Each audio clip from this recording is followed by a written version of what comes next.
The union executive.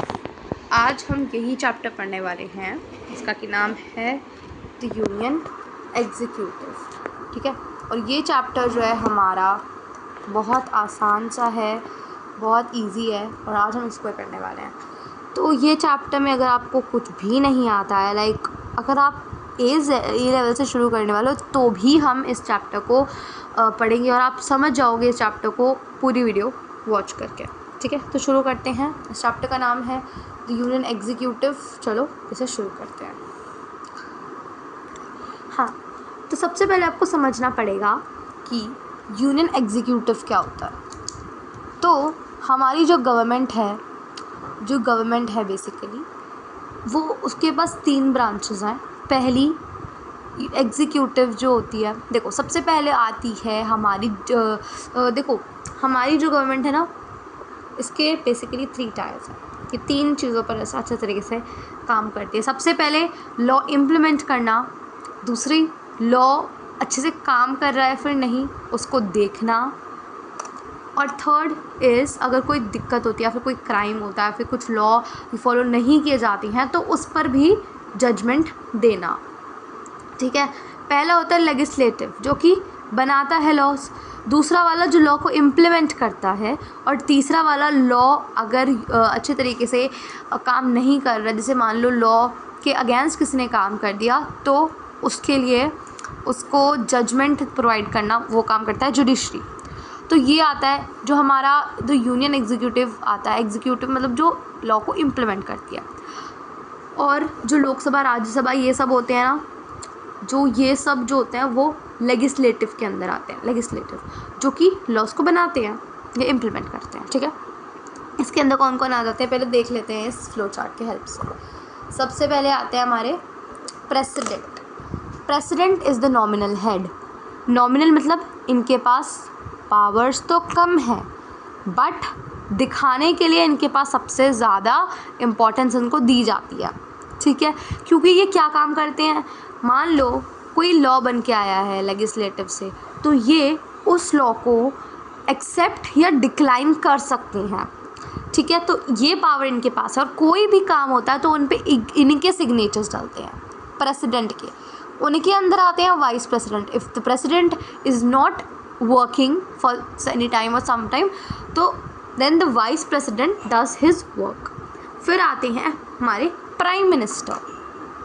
Prime minister देखा जाए powers के हिसाब से तो इनके पास सबसे बड़ा ये पोजीशन इनके पास है, पर नॉमिनल हेड देखा जाए यानी कि प्रेसिडेंट, जो कि उनके पास सिग्नेचर उनकी जो कहते हैं एसेंट पावर्स हैं, यानी कि वो किसी भी चीज़ पर अपना मतलब सिग्नेचर कर देते हैं, तो उस तरीके से वो उनके पास वो पावर है। बट बेसिकली प्राइम मिनिस्टर देखा जाए तो उनके पास सबसे ज़्यादा वैसे सबसे ज़्यादा पावर्स, हम जानते भी होंगे, हमको पता है सबसे ऊपर प्राइम मिनिस्टर आते हैं, देन प्रेसिडेंट। बट यहाँ पर देखा जाए तो इसके हिसाब से नॉमिनल हेड प्रेसिडेंट। नॉमिनल मतलब दिखावट के। ठीक है, इस तरीके से देख सकते हैं आप। उनके अंदर आते हैं council of ministers. Council of ministers 4 तरीके के होते हैं। कैबिनेट मिनिस्टर्स, जो कि प्राइम मिनिस्टर के सबसे पास रहते हैं, उनको हेल्प करते हैं डिसीजन मेकिंग में। देन मिनिस्टर्स ऑफ स्टेट, जो कि स्टेट के मिनिस्टर होते हैं, अलग अलग स्टेट के। देन डेप्यूटी मिनिस्टर और पार्लियामेंट्री सेक्रेटरीज। बट हम इस पे फोकस करने वाले हैं president, vice president, prime minister, council of ministers, cabinet ministers and ministers of state. ठीक है, इन पर हमारा फोकस रहेगा। अब India is a democratic Republic. ये एक डेमोक्रेटिक रिपब्लिक है, यानी कि इसके अंदर डेमोक्रेसी होती है। ठीक है, with a parliamentary form of government. तो इनके अंदर कौन सी होती है, पार्लियामेंट्री फॉर्म ऑफ गवर्नमेंट। ये इंपॉर्टेंट है। The government at the central level is known as union government and at the state level is known as state government। अगर यहाँ पर यूनियन गवर्नमेंट की बात करें तो ये एक सेंट्रल लेवल ऑफ गवर्नमेंट है, और जो हमारी स्टेट गवर्नमेंट होती है ये होती है हमारी स्टेट लेवल की government. The union government has 3 organs. Union government के 3 ऑर्गन्स होते हैं, द एग्जीक्यूटिव, फिर लेजिस्लेचर एंड जुडिशरी। ठीक है। एग्जीक्यूटिव जो कि लॉ को इम्प्लीमेंट करते हैं। The president, prime minister and his council ministers collectively constitute the union executive. कौन कौन? प्रेसिडेंट, इसमें टिक करता है, president, prime minister and council of ministers, ठीक है। दे constitute the union executive, even vice president भी, ठीक है। अब नेक्स्ट पेज पे चलते हैं। आई होप आपको इतना समझ में आया होगा, मैं बहुत धीरे धीरे चल रहा है।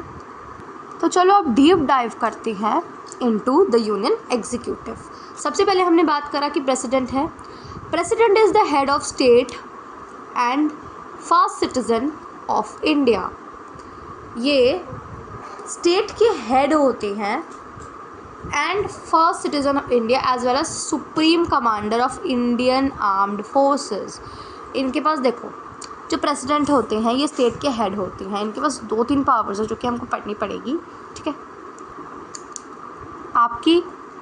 आपके लिए मैंने यहाँ पर ये तीनों जो भी पोजीशन ये होल्ड करते हैं वो लिख दी है ताकि आप इसे अच्छे तरीके से समझ पाओ। आपके लिए ये मैंने लिख दिया है। देखो, सबसे पहले हेड ऑफ स्टेट है, फर्स्ट सिटीजन ऑफ इंडिया, यानी कि इंडिया में सबसे जो हाईएस्ट पोजीशन है वो ये होल्ड करते हैं। Then supreme commander of Indian armed forces, ये इंडियन आर्म्ड फोर्सेस के सुप्रीम कमांडर हैं, ठीक है।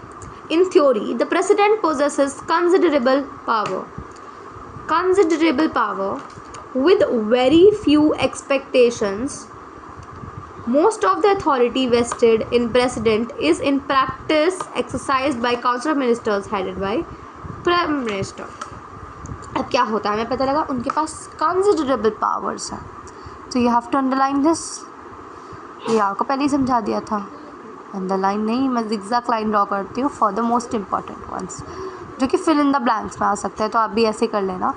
With few expectations, most of the power vested in president is in practice exercised by, जो उनके पास ज़्यादातर अथॉरिटी जो है उनके पास उनके पास जो है वो एक्सरसाइज कौन करता है? काउंसिल ऑफ मिनिस्टर्स, ठीक है। प्रैक्टिस कौन करता है उसे?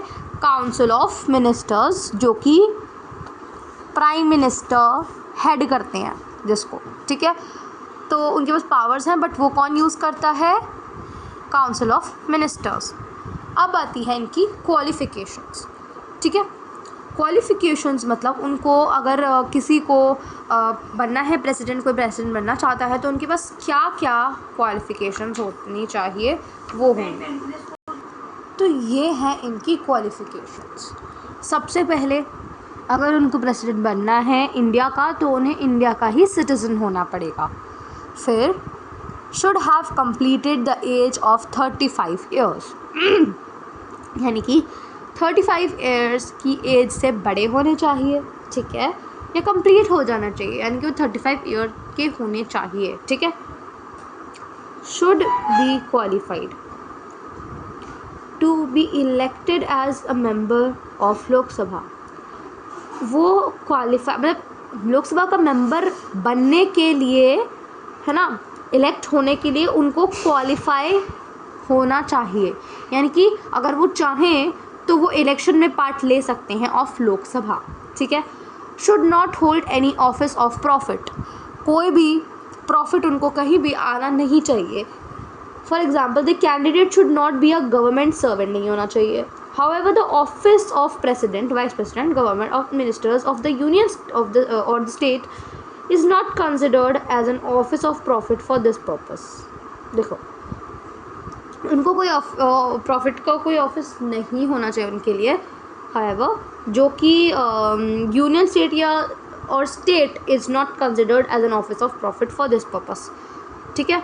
तो इस तरीके से यहाँ पर बात हो रही है। Then the president can not be at same time be member of parliament और स्टेट लेजिस्लेचर, ना तो सेम टाइम पे, यानी कि उस टाइम पर ना तो वो पार्लियामेंट के मेंबर होने चाहिए और ना ही वो स्टेट लेजिस्लेचर के मेंबर होने चाहिए, ठीक है। If a member of a parliament or state legislature is elected as a president, his or her seat will be deemed to have been vacated on the date she or he assumes office as president of India. जिस दिन अगर मान लो वहाँ का कोई, जैसे कि मान लो पार्लियामेंट या स्टेट लेजिस्लेटिव का कोई मेंबर जो कि इलेक्ट हुआ एज अ प्रेसिडेंट, अगर जिस दिन वो एज्यूम कर लेंगे, लाइक वो एग्री कर लेंगे, उसी दिन से उनकी जो बेसिकली सीट है सॉरी ऑफ पार्लियामेंट और स्टेट लेजिस्लेटिव की जो उनकी सीट है वो हो जाएगी हमारी, ये उस सीट से हट जाएंगे और वो सीट वेकेटेड हो जाएगी, यानी कि कोई और उस सीट को ले सकता है। ठीक है, अब पढ़ते हैं हम election of president. Election of president, electoral college which elects the president consist of, देखो जो प्रेसिडेंट होते हैं वो इलेक्टोरल कॉलेज से वो होते हैं, इलेक्ट होते हैं। ठीक है, और उसमें कौन कौन होता है? Members of both houses of parliament, ठीक है, and elected MLAs at state level. तो बेसिकली ये जो लोग होते हैं इलेक्टोरल कॉलेज का पार्ट होते हैं। कौन कौन होते हैं? सबसे पहले दोनों हाउसेस के जो इलेक्टेड मेंबर्स हैं वो, ठीक है, और इलेक्टेड एमएलएज, ठीक है, यानी कि इलेक्ट हुए, नॉमिनेटेड नहीं, इलेक्टेड। ठीक है, फिर आता है MLAs of state, national state capital territory of Delhi and union territory of Pondicherry are also included. National capital territory of Delhi and union territory, ये वाले नेशनल कैपिटल टेरिटरी दिल्ली है और यूनियन टेरिटरी पौंडीचेरी है, तो इन दोनों के एमएलए भी इंक्लूड होते हैं। Election is held by means of single transferable vote system of proportional representation. So ये एक सिस्टम है, सिंगल ट्रांसफरेबल वोट सिस्टम। अगर आपको ये सिस्टम के बारे में थोड़ा डीप नॉलेज लेना है तो आप मेरी नेक्स्ट वीडियो वॉच कर लेना, इसके संग ही वो अपलोड की जाएगी। आप देख सकते हैं वीडियोज़ में, आपको समझा दूंगी सारे के सारे इसके अंदर क्या क्या होता है। Single transferable vote system of proportional representation, the voting is done by secret ballot, यानी कि कोई और नहीं देख सकता कि आप किसको वोट कर रहे हो। The term of president is 5 years, president की टर्म 5 सालों की है, ये आप समझे। ठीक है, तो यहाँ पर अगर देखो सिंगल ट्रांसफरेबल वोट को थोड़ा सा एक्सप्लेन भी करा गया है, मैं आपको ये बुक में जो है वो एक्सप्लेन कर देती हूँ, अभी आगे करा गया है, तो वो पढ़ते हैं और वो समझने की कोशिश करते हैं। अगर इट इज़ नॉट इनफ तो हम एक और सेपरेट वीडियो बनाएंगे, बट आई डिडंट न्यू कि ऐसा ये एक टॉपिक है, बट मैंने अभी ध्यान दिया ऐसा एक टॉपिक है। ठीक है, तो वही पढ़ते हैं। See I have read this and there is not a complete information which is given here, so इसको थोड़ा टाइम लगेगा समझाने के लिए, तो मैं नेक्स्ट वीडियो बना दूँगी। अब जल्दी से आगे चलते हैं कंडीशंस ऑफ प्रेसिडेंट्स ऑफिस पर। ठीक है, प्रेसिडेंट के ऑफिस की conditions. Article 59 of constitution Lay's down the conditions. आपको ये ध्यान रखना पड़ेगा कौन सा आर्टिकल, ठीक है, समझ लो बस, इतना कुछ याद करने का कुछ है ही नहीं इसके अंदर। हाँ, आपको अगर थोड़े बहुत नॉलेज है इंडियन कॉन्स्टिट्यूशन के बारे में तो आप लोग कर सकते हो। आर्टिकल 59 ऑफ द कॉन्स्टिट्यूशन तुम्हें याद हो जाएगा इतनी जल्दी, 59 number lays down the conditions of president's office. कौन सी कंडीशंस है? Okay, president can not be a member of either house of the houses of the parliament or state legislature when holding the office of president। तो ये हमने पहले ही बात कर ली थी। ही शुड, यहाँ पे देख सकते हो आप, अगर हम देखें पीछे करें तो यहाँ पर आप देख सकते हो इनके क्वालिफिकेशन के लिए बताया दिया है। Can not be as the member of parliament at the same time. ठीक है, president can not hold any office of profit, की भी हमने पढ़ रखा है। President by law will determine the salary, parliament parliament determine करेगी the salary of president. These are the 3 points, I hope तुम्हें क्लियर होंगे। पहला कौन सा है? President can not be a member of either house of the parliament. ठीक है, second क्या है? President can not hold any office of profit. Third क्या है? Parliament bye law will determine the salary of the president. तो ये सारी चीज़ें आपको क्लियर हो गई होंगी। अब पढ़ते हैं time of holding presidential elections. ठीक है, An election to fill a vacancy caused by expiration of term of office of president shall be completed before the expiration of current term. An election to fill a vacancy caused by expiration of the term of office of president shall be completed before the expiration of the current term. यानी कि जो elections होते हैं, एक term expire, जैसे कोई president है उनका टर्म ख़त्म हो चुका है, तो तब जाकर जो उनके इलेक्शंस होंगे उनके एक्सपायरेशन से पहले हो जाते हैं इलेक्शंस. और कभी कभार जब इमरजेंसी केसेस में like causes of death, resignation, removal, otherwise और भी कुछ रीजंस होते हैं, इम्पीचमेंट वगैरह, should be held within 6 months from the date of occurrence of vacancy. जिस डेट पर वैकेंसी हो चुकी है उस डेट से 6 महीने तक हो जाना चाहिए. जैसे मान लो आज है अगस्त चल रहा है, ठीक है, 6 महीने क्या हो जाएगा, सितंबर, अक्टूबर, अगस्त के स्टार्टिंग में हो गया तो अगस्त, सितंबर, अक्टूबर, नवंबर, दिसंबर, जनवरी के एंड से पहले हो जाना चाहिए इसका जो इलेक्शंस होता है सब कुछ, ठीक है. फिर आता है आपके प्रिविलेजेस एंड इम्यूनिटीज़. उनको क्या प्रिविलेज प्रोवाइड करा जाती है, उनके पास क्या मतलब उनको फ़ायदा क्या है. President can not be asked to be present in any court of law during his tenure. President है can not be asked to be present. वो जुडिशरी होती है उनको नहीं बुला सकती है कोर्ट में ड्यूरिंग हिज टेन्योर, मतलब उसके टेन्योर तक, जब तक कि वो प्रेसिडेंट के टर्म में है. Second is a prior notice of 2 month time is to be served before instituting a civil case against him. उनको पहले 2 महीने पहले से नोटिस भेजना पड़ेगा, ठीक है. is to be served before instituting a civil case against him. उनके सामने एक सिविल केस रखने से पहले उनको 2 महीने पहले नोटिस भेजना पड़ेगा, ठीक है. Third is the president can neither be arrested nor can any criminal proceedings be instituted against him in any court of law during his tenure. ना तो वो अरेस्ट किए जा सकते हैं, ना ही उनके अगेंस्ट कोई क्रिमिनल प्रोसीडिंग करी जा सकती है. President is not answerable to any court of law for the exercise of his functions. कोई भी जो भी वो काम कर रहे हैं उन पे कोई रोक टोक नहीं है by any law. पर क्या आपको लगता है कि इस तरीके से प्रेसिडेंट अपनी मर्ज़ी चला सकती हैं, वो जो चाहें कर सकते हैं, और हो सकता है वो कुछ हार्म भी कर सकते हैं लोगों को, बट उनके ऊपर तो कोई चेक ऑफ पावर है ही नहीं ना. पर ऐसा नहीं होता, उन्हें भी सारी प्रिविलेजेस प्रोवाइड नहीं कराई जाती. कैसे? उनको भी रिमूव किया जा सकता है by passing a resolution of impeachment. क्या होता है इम्पीचमेंट? इम्पीचमेंट होता है रिमूव कर देना किस प्रेसिडेंट को ड्यूरिंग हिज टेन्योर, उनके कुछ गलत कामों की वजह से, ठीक है. ये पढ़ते हैं पहले. Removal of the president. देखो, प्रेसिडेंट जो है वो एक ही तरीके से रिमूव करे जा सकते हैं, that is known as impeachment, ठीक है. अब The Constitutional lays down a detailed procedure for the impeachment of the president. एक अलग प्रोसीजर है, उस प्रोसीजर को पढ़ते हैं. बहुत इंटरेस्टिंग, अगर तुमने समझ लिया ना तो बहुत आसान है. एक बार पढ़ते हैं फिर समझाते हैं, ठीक है. The resolution to impeach the president can be moved in either house of parliament.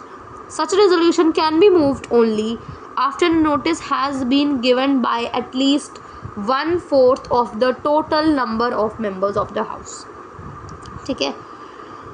Such a resolution charging the president for violation of the constitution must be passed by the majority of not less than 2/3 of membership of house before it goes to the other house of investigation.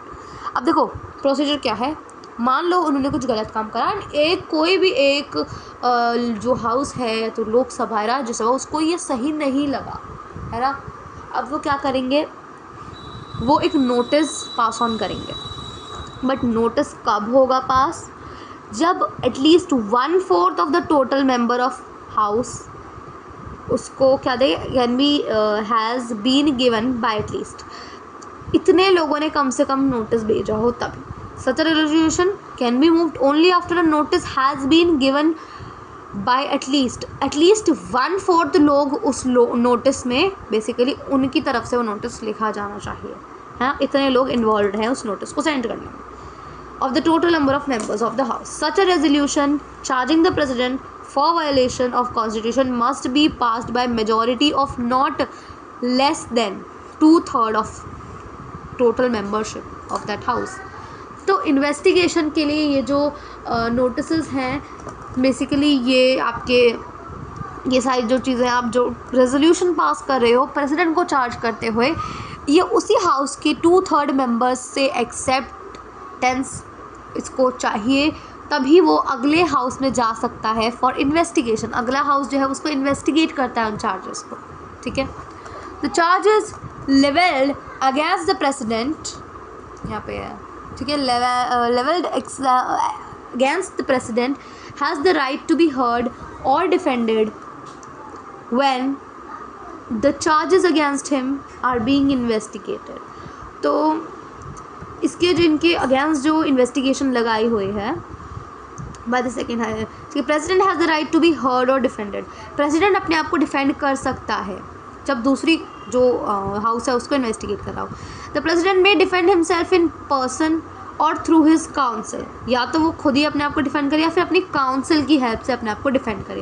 If the charges are accepted by 2/3 majority of the total membership of second house, अगर second house भी 2/3 majority से इसको जो charges हैं उनको accept कर लेता है कि हाँ इन्होंने गलत करा, तो इम्पीचमेंट सक्सीड करती है, तब जाके जो आपकी जो इम्पीचमेंट है ये लग जाती है प्रेसिडेंट के ऊपर। द प्रेसिडेंट था stands removed from the office from the date on which resolution is passed। जिस दिन रेजोल्यूशन पास होता है उसी दिन प्रेसिडेंट हटा दिया जाता है अपनी ऑफिस से, ठीक है। आपको समझ में आ गया है ना। तो सबसे पहले क्या होता है एक बार रिवाइज कर लेते हैं, और इसके बाद यहाँ पर जो हमारे पावर्स हैं प्रेसिडेंट के ये हम अगले वीडियो में कवर करने वाले हैं। लास्टली हमारा यही टॉपिक था, इसको हम एक बार रिवाइज कर लेते हैं। द रेजोल्यूशन टू इम्पीच, देखो सबसे पहले जो कोई भी हाउस में ये काम कर सकता है, कोई भी हाउस हो चाहे कोई भी, ठीक है, वो इसमें हो सकता है। कोई भी हाउस कह सकता है कि यार प्रेसिडेंट मस्ट बी रिमूव्ड, ठीक है, कोई भी हाउस कह सकता है। बट सबसे पहले ये जो नोटिस है has been given by at least 1/4 of the total members, लगभग 1/4 यानी कि 1/4 यानी कि 4 ग्रुप में डिवाइड करते तो हर मतलब एक बंदा, 4 में से एक बंदे को एक्सेप्ट करना ही पड़ेगा और उसको नोटिस भेजना पड़ेगा टू द फर्दर, है ना, फर्दर। फिर आगे दूसरे हाउस तक सेंड करने से पहले उसी सेम हाउस के एटलीस्ट जो नोटिस आया है उसे क्या करना पड़ेगा, 2/3 मेजॉरिटी से एक्सेप्ट करना पड़ेगा, तब जाके वो रेजोल्यूशन दूसरे हाउस में पास होगा। दूसरे हाउस में प्रेसिडेंट को चांस मिलेगा टू डिफेंड हिमसेल्फ, अगर वो नहीं कर पाती हैं या जो भी है डिसीजन देखा जाएगा, समझते हैं सेकेंड हाउस के लोग, इन्वेस्टिगेट करते हैं और फाइनल अपने डिसीजन पे आते हैं। अगर 2/3 मेजॉरिटी एक्सेप्ट कर लेती है उनके रिमूवल को, उनके अगेंस्ट जो रेजोल्यूशन पास किया गया है, तो वो फाइनली हटा दिए जाते हैं अपनी पोस्ट से। That's it for this video, bye bye.